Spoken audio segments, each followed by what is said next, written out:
Мысқа шықпаған ақылына көркі сай өте бір сұлу қыз медреседе білім береді. Бір күні әріптестері одан не үшін осындай сұлу, тәрбиелі бола тұра тұрмыс құрмай жүргенін сұрайды. Жауап ретінде ұстаз қыз мына оқиғаны баяндап береді.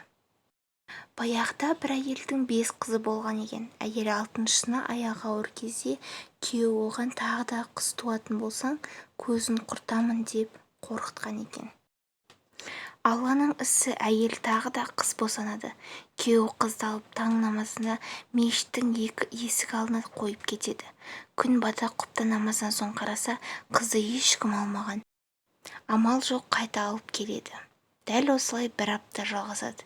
Нәтиже болмаған соң өздеріне қалдыратын болып шешеді.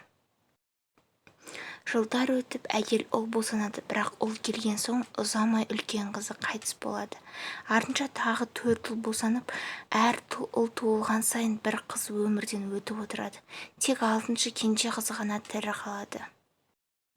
Сол 6-шы қыз мына мен едім. Ал менің тұрмысқа шықпай жүрген, үйде жалғыз қалған қарт әкеме қарап қамқор болып жүргенім. Өзіме кейінгі 5 бауырым үйлі, жайлы, бөлек тұрады. 1-2 айда бір хабар алып тұрады. Ал әкем байғұс күнде жұмыстан келгенде күтіп алып, қызым еркектен еркек туады деуші еді. Қатты қателесіппін, нағыз еркектен қыз туады екен деп өткеніне өкінеді екен.